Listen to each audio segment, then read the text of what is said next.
Good evening, everyone, and welcome to Saints and Appetizers podcast. And who dat?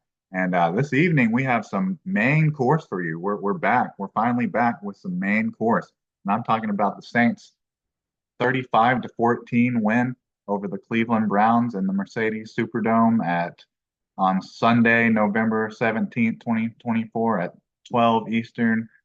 No, 12 Central, 1 p.m. Eastern time. So last Sunday, taken me a while to get back to this game and get you my reactions for it. But what wasn't able didn't get in my predictions and picks and MVPs and hot takes in time. But we'll go over those. We'll go over kind of what I came up with, anyways, regardless of whether I have receipts on it or not. But yeah, so let's get into this game here. So can I get a menu? And so this game, I mean, so now the Saints are 4-7. The Saints and the Browns are 2-8, and so that pretty much, So Darren Rizzi is on a two-game winning streak, and the team itself looks like it has life and is energized. And with this two-game winning streak, it could pretty much nuke any opportunity that the Saints were going to have at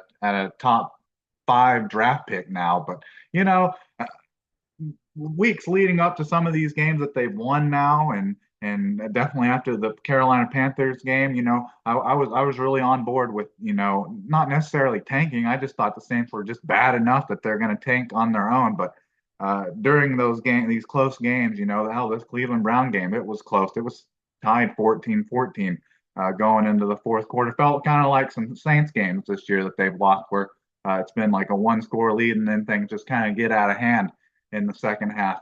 But so even during this, after the Panthers lost, felt like everything's hopeless.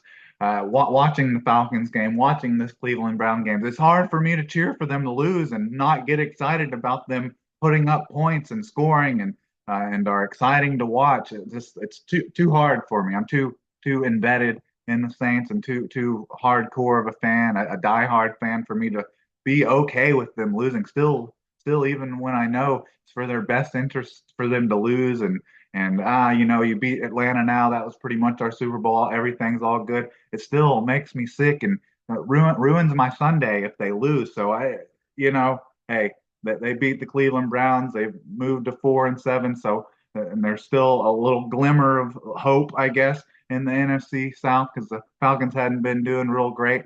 But it's too hard for me to cheer for them to lose or want them to lose. And at least now with Rizzy having some Rizzy ball, at least they're more exciting to watch, if nothing else. That'll make it easier to get through the season, because just watching losing and losing is it's just not fun. All right, so let's get into some of these stats here, because uh, the numbers aren't that different. Besides uh, the passing yards and rushing yards are kind of flip flop between these two teams, but like first downs and a lot of other stuff uh, is not is not the same. The Cleveland Browns had 22 first downs. The Saints had I only had 19, but that probably because came off of a couple big plays and like a one play uh, run play touchdown drive at the end of the game by Taysom Hill, where he had like what was that, like a 70 a 70 a 71-yard touchdown run on like the first play of pretty much the game ending drive. Is just really the Saints are just trying to run the clock out. Uh, but so that so so the Browns had more first downs, but obviously that didn't accumulate to a win at all. And then this is like what you're pointing to, like directly, if you're talking about like the win and the loss. So the Cleveland Browns had 20 rushes for only 66 yards, but no touchdowns. And then the Saints just had a ridiculous day running, and it was the Taysom Hill game all day, whether it was passing, rushing, catching, special teams. He was doing it all, but there was 28 carries by the Saints for 214 yards and 3 touchdowns. So the Saints have had a couple. days where they've had a bunch of yards, like 180 yards rushing, but didn't have any touchdowns, and then ended up losing those games. The real number when it comes down to it is always the touchdowns.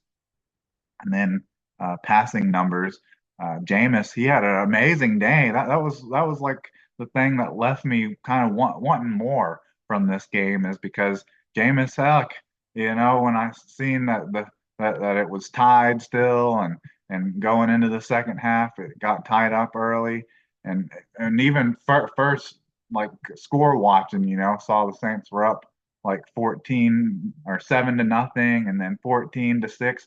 I'm thinking, I'm going to look at the stats and see that Jameis Winston's already thrown an interception or like a pick six or has been strip sacked or something. Oh, he didn't turn the ball over the entire game. He had a ridiculously good game. He was 30 for 47, three 300 for 395 yards and two touchdowns, no interceptions, no fumbles lost or anything. So that was the biggest anomaly from this game is that the Saints put a hurting on the Cleveland Browns and blew them out, and that all came by. I mean, if you look historically, Jameis Winston's career, just numbers alone, now that's one of the best games of his career. For him to almost have 400 yards passing, two touchdowns, and then no turnovers, no interceptions, no sacks or no strip sacks or anything. Even though Mario Davis, he's telling us he's ordering new hands.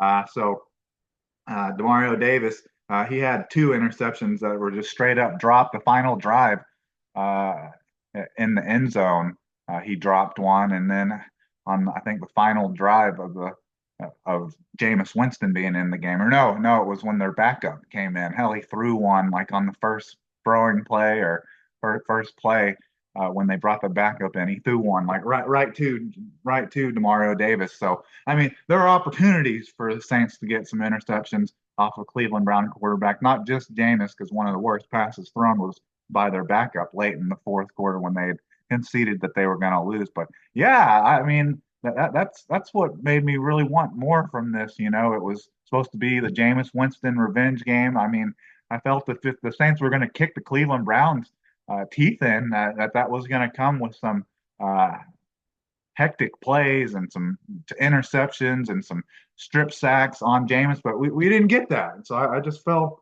I felt a little cheated, honestly. Besides getting the awesome win in the historic game by Taysom Hill, you got your at least so far your one real great Taysom Hill game of the season.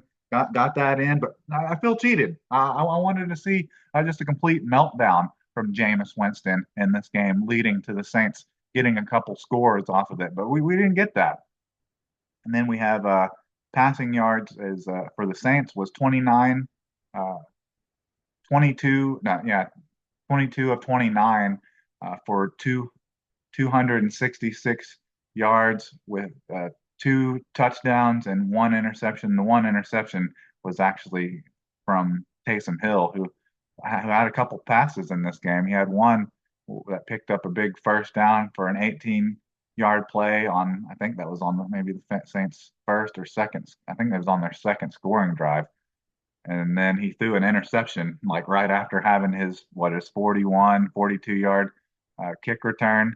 Yeah, his 42-yard kick return, and then he turned around and threw the interception. So that wasn't Derek Carr. Derek Carr had a very efficient day with hardly any incompletions and just had an impressive day for Derek Carr. I lambasted Derek Carr a little bit uh, after the Kansas City loss and that horrible interception that he threw, that lollipop interception that he threw in that game. But since he's come back, besides, I thought he kind of looked like he was still hurt against the Carolina Panthers because he wasn't really throwing anything over the middle or anything deep downfield. But I would say these last two games he's looked good and he's looked healthy as well. I think he may have came back a little sooner, but I don't think the Saints would have beat the Panthers anyways with Spencer Rattler or Jake Hayner. But yeah, so they had the 22 of 29 for 266, two touchdowns and an interception, and then sacks. So we got a little bit of hecticness and plays out of Jameis Winston because we got took away his first couple reads on some plays where the Saints were matched up man to man, and had Jameis Winston scrambling around a little bit back there and back backfield looking for plays, and ended up leading to sacks. So that was fun. But honestly, some of those plays where he's running for his life, I really would have preferred him throw it across his body or throw it, lollipop it up in the air, and the Saints could have got a nice interception off of it or something. But Jameis showing great reserve there, and just taking the sack on a couple plays where the Saints got some decent pressure on him. So they sacked him 3 times for 18-yard loss, and then Derek Carr, having one of his better years, actually surprising, just numbers wise, not necessarily wins or loss, but I don't think that's really been a Derek Carr statistic over his career anyways that you'd point to being like this is why Derek Carr is elite. He's never won enough games for that to be considered. But yeah, he was only sacked once for seven for a 7-yard loss, and I think he's only been sacked 7 times in his 8 starts this year. So I mean, with how terrible the offensive line is and how they've had hard times getting the running game going, and he's missing his 2 top targets at wide receiver. Still, pretty impressive numbers really for Derek Carr. Without diving too deep into it, just the fact he's hardly gets sacked at all compared to when you had Jake Hayner and Spencer Rattler here who were averaging about 4 or 5 sacks a game. They were getting uh, Derek Carr's season total in like a game and a half. And then total yards, Cleveland had yeah, total yards are pretty similar here. The Saints actually surprisingly had more, even though Jameis almost threw for 400 yards. But having a balanced offense, I guess, is good. A balanced offense that can score touchdowns because they had 3 rushing touchdowns and three and 2 passing touchdowns. But yeah, the totals weren't that far off. It was 443 for Cleveland and 473 for New Orleans, so about a 30 yard difference. And then fumbles, lost. We talked about Cleveland not having any fumbles or lost fumbles. This was one of the first games where Saints seemed like they forced a fumble in the game, but weren't able to recover it. So they didn't do that in this game. They just didn't force one at all, which honestly, that's probably better and healthier for my heart to not get excited or get pumped up about the Saints getting in position to get an almost fumble recovery. So this seems like one of the first games where they haven't forced a fumble, but didn't end up recovering it anyways. But they just didn't force one at all in this game. And then the Saints fumbled twice. The one that they lost was like almost like 2 back-to-back drives, like turnovers, where where Taysom Hill threw an interception and turned around and got down like in the Browns red zone and then got hit hard after picking up a first down and losing the ball. So this is a wild stat for the Saints this year that they actually Cleveland didn't turn the ball over the entire game, but the Saints turned it over twice, but actually won the game. You look back at previous stats and lineups, the Saints aren't winning any games if they're the losing the turnover battle. Hell, the Saints have won the turnover battle a couple times this year and still ended up losing. And then penalties, that was something I was harping back on a little bit. I don't know. I don't know if it's the the ref crew or whatever, or talking just because it seems like this crew that ref this Browns Saints game didn't really call a lot of penalties on either team. But after the turnover from Rizzi, from Dennis Allen to Rizzi, where they had 10 penalties for like 107 yards against the Carolina Panthers, and then they had eight, eight for 70 or 80 yards against the Falcons. I was saying like, yeah, they got lot more energy and a lot more juice and a lot more drive, and they're just more exciting to watch. But I don't think that means they're disciplined because they still turned around and had eight penalties for 70, 80-yard loss against the Falcons. Well, I mean, in this game, they cleaned it up a little bit and had, I would say that's probably, if I was to guess, one of their lowest penalties calls and totals of all year. But I mean, the Cleveland Browns, they only had three penalties called on them for 14-yard loss, and the Saints only had five for 41. So that's pretty. That's a good improvement from 10 and 8. So maybe Rizzy Ball does bring in some on-field discipline as well. And this these numbers for the Cleveland Browns, the fact that they got blown out with some of these great statistical numbers that they had, only had three penalties all game, almost threw for 400 yards and two touchdowns, didn't turn it over, but were only able to score 14 points and got blown out. And that all comes with no Jameis Winston interceptions or pick sixes or strip sack. That's what kills me about this game. I felt like I felt cheated, even though we got a win and won the Jameis revenge game. I still feel like we got cheated. And then third down conversions weren't much different. I think you got to see a little bit of really what Jameis is, what you're getting with him. Because yeah, he's great at throwing the deep ball and all that, but he's not great at picking up crucial first downs when you need them. First downs, fourth downs. He's a big play guy. The fact that his numbers were so good with basically only connecting on like 10, 15 plus yard plays in this game, and still not being able to score more than 14 points with no turnovers is wild. But they were just 3 for 13 on third down. The Saints were 5 for 10, which is a big improvement to where they've had been like 4 for 20 in some games, or 3 for 15 in some games. So being 50% on third down, that's pretty good. That's a big improvement for the Saints. And then fourth down conversions. We're just talking about how that's really the only Jameis that kind of showed up in this game, was just wasn't able to convert first downs.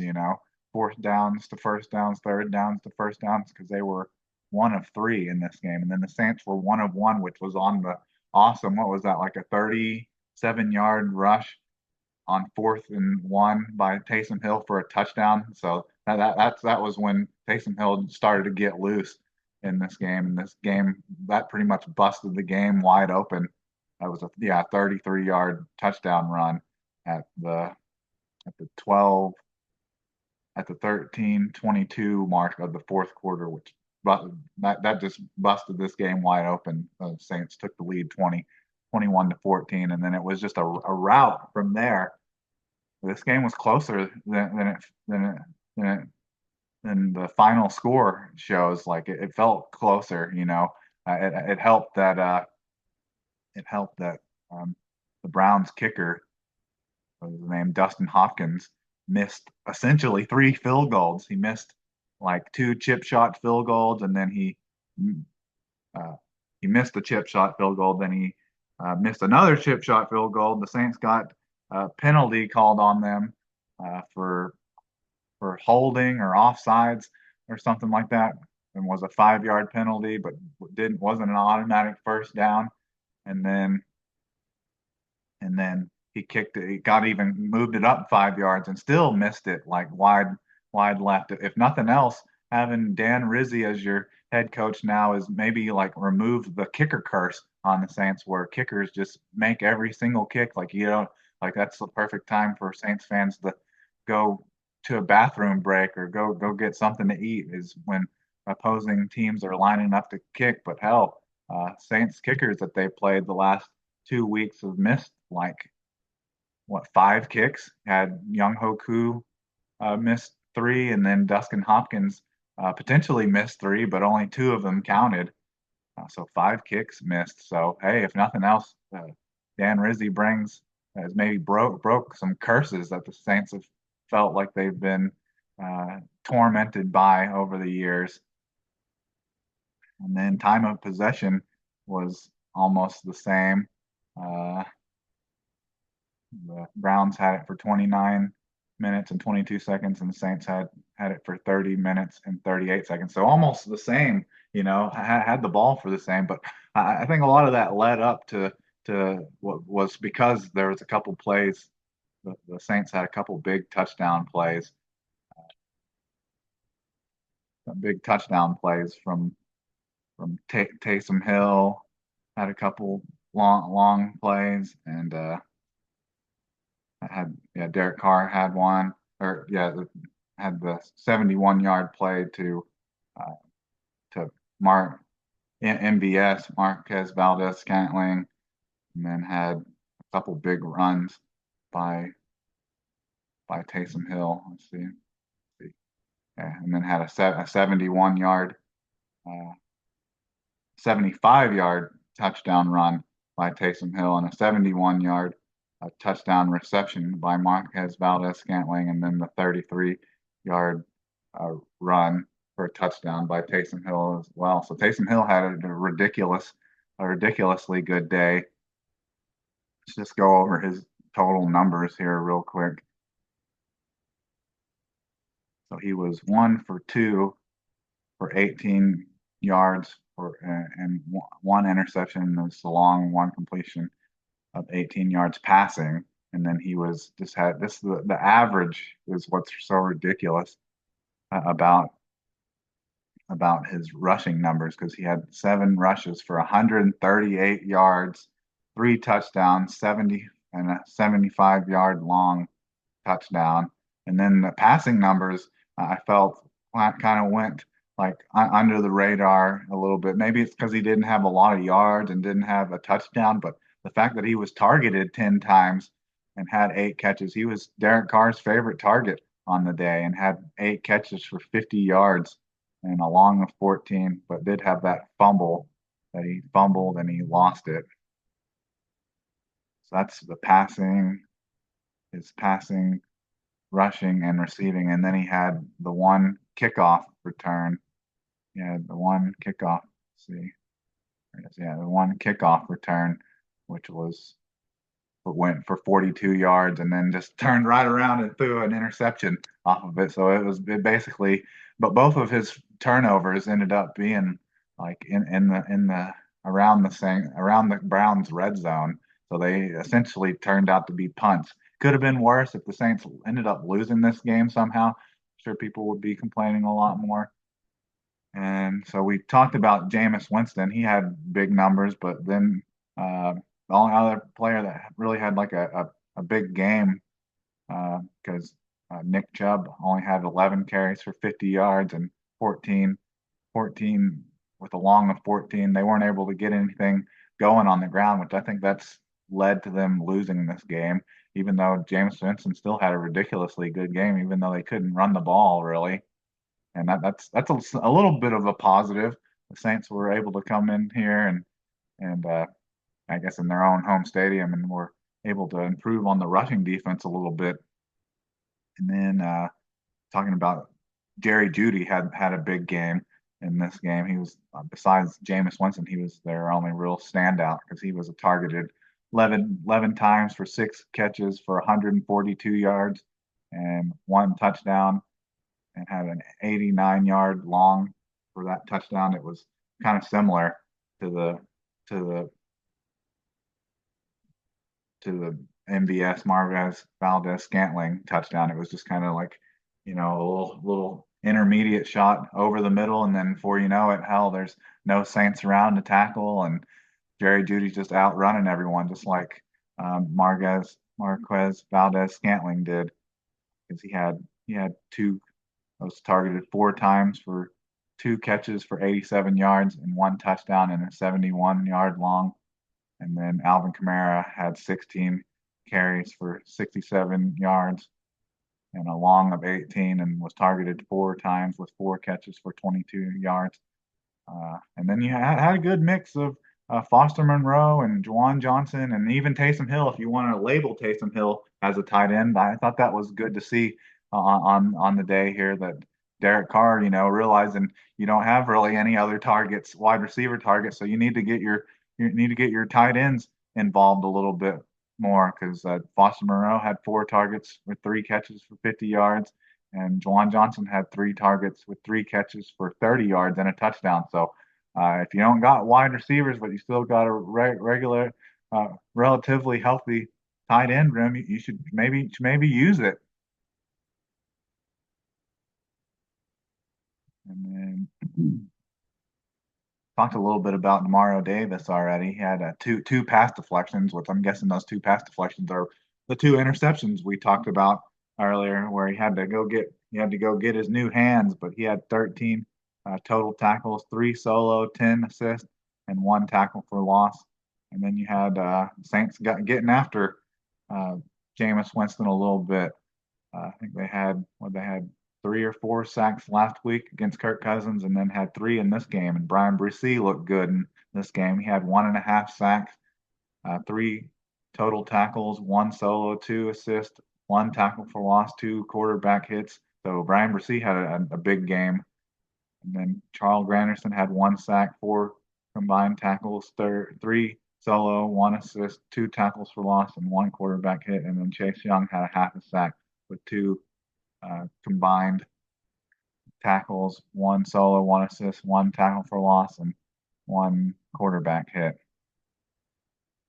And then we kind of went over the returners a little bit. The big most exciting return was the kickoff return was Taysom Hill, but Dante Pettis helped open this game wide open.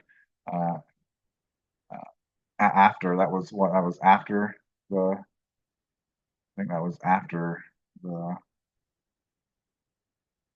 that was what after I'm trying to think if that was after the Browns tied it up, and that's when the Saints took the lead from 14 to 21, or if it was after Taysom Hill's 33-yard touchdown, they went from 14 to 28. But anyway, it help seal the game because Dante Pettis had two returns for 54 yards, and one was a 53-yard long that if he was maybe wearing white shoes, may have been able to say that he was staying in bounds. But that was definitely an energizer. You know, you're getting a little bit out of that now. You got some players missing. I mean, Rashid Shaheed before he got hurt and had to have surgery, he was our like energy guy. But now we got kind of a mixture of that uh, with Marquez Valdez Scantling. He has like the straight line, deep threat wide receiver ability that you got from Rashid Shaheed, but Marquez Valdez Scantling isn't much of a return man, but you got some of that uh, on Sunday against the Browns from Dante Pettis with a 53-yarder that very well easily could have been a return for a touchdown. So you're getting contribution. You know, that's definitely you hate to say it when your team's losing and looking bad, but then when you got these young players, no name players starting to make plays, you know the old saying "next man up." It actually it reigns true from a game like this. And then this game maybe could have been closer or even more competitive if Dustin Hopkins would have made the two field goals attempts that he had. The Browns could have easily maybe had the score in the fourth quarter if he'd have made those two field goals. And then Groupie was 5 for 5 on X points. Didn't even have to attempt a field goal in this game. And then Hayball was solid. Didn't have to, just like Groupie not having to kick any field goal attempts. Hayball only had to punt it 3 times for 110 yards with a uh, yard per punt of 36.7 and then a long of 43. All right. So those are your statistics. Let's go over like MVP.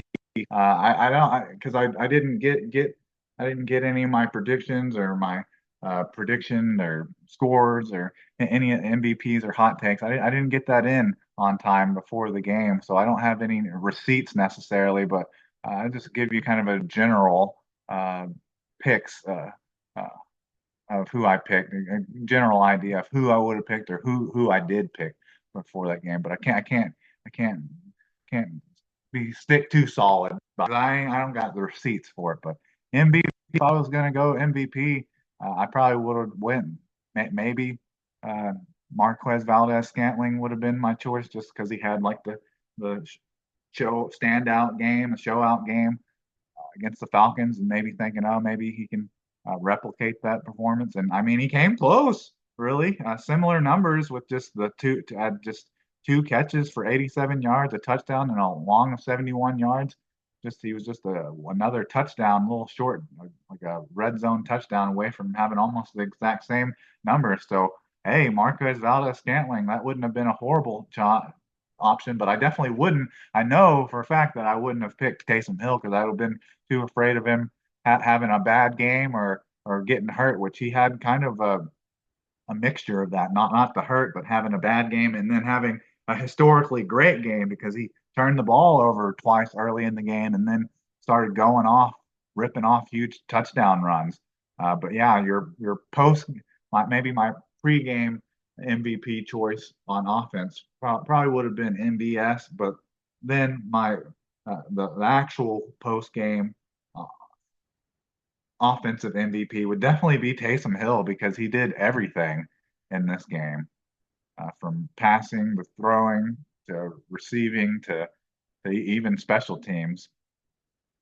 And then defensive MVP, I guess you go with Brian Bresee for having a half a sack, one and a half sacks, and a couple quarterback hits and tackles for loss. He did a good job collapsing the pocket and getting out of uh, getting getting Jameis Winston under pressure and being able to get after him a little bit when his first and second reads were taken away and he wasn't wanting to force it down the field and give the Saints any Jameis interceptions with would have felt like old time, whether you're looking at him when he was on the Saints or when he was a Buccaneer, 30 for 30, 30 for 30. So Brian Rasee, uh, post game defensive MVP, and then special teams post game MVP. I'd probably go with Dante Pettis for having that 53-yard punt return that really helped uh, set up the Saints for a score that really gave them a lot of breathing room in this game.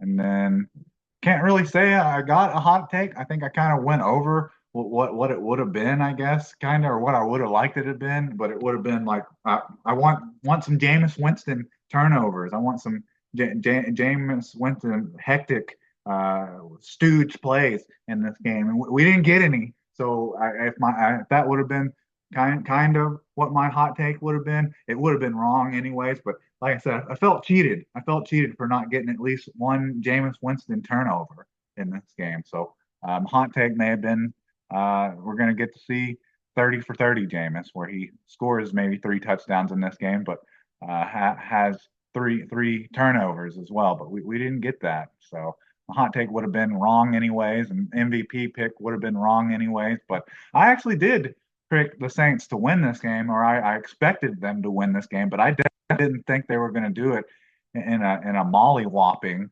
like this. I didn't think they were just going to blow the Browns out. I thought it was going to take probably some Jameis Winston turnovers would have helped and would have helped them squeak out, at most maybe a 10-point win, you know, like like 24-14 or something like that. Not 35-14. Didn't expect Taysom Hill, who obviously he must be healthy now after having the bruised lung and then the broken ribs. He definitely showed that in this game. If nothing else, he's fully healthy. So that's MVPs and picks and scores.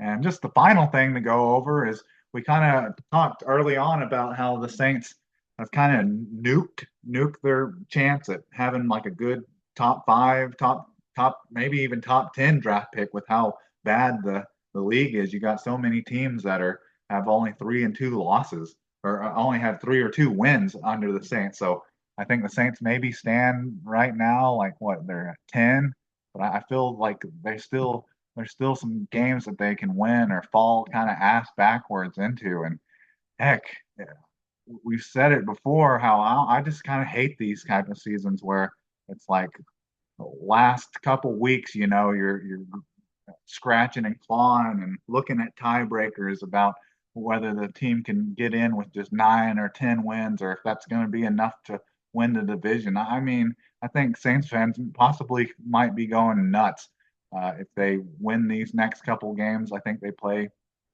after the bye. Both teams, the Falcons and the Saints, are both on the bye, and the Saints play the Rams, who out of all those like gimme games, that's probably the hardest one. And now that they're healthier, I could definitely see the Saints losing in a blowout to the Rams, but I also see them winning. So if they somehow won against the Rams and then they play the Giants after that, hell, that could put the Saints at what, six, 6-7, and then the Falcons play the Chargers, who look really good and beat down the Saints earlier in the season.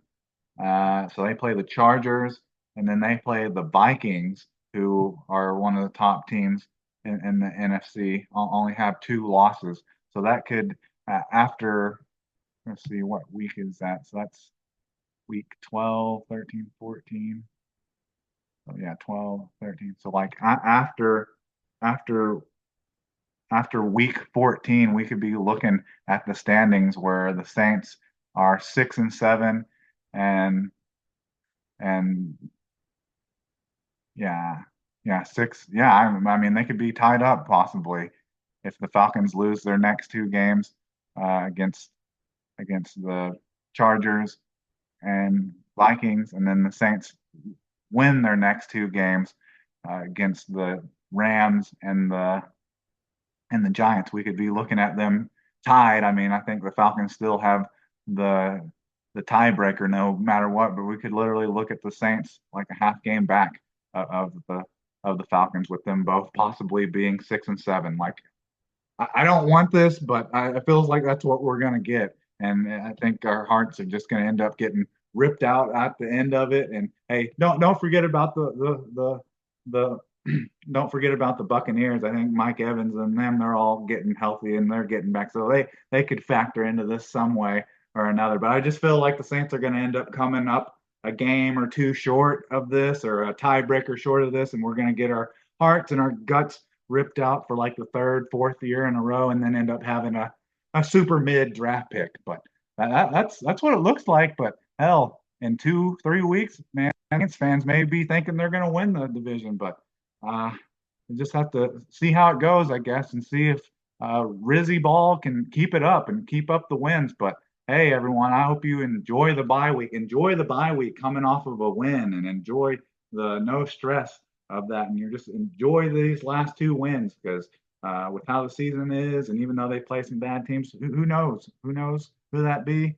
How the season's going to turn out. And if you like Darren Rizzi, enjoy him and take him, breathe him all in as well, because with how the season goes, he could maybe end up being the full time head coach, or he may just end up going back to special teams coordinator, or just go to another team. But enjoy it while you can, kind of like the first 2 weeks of the year.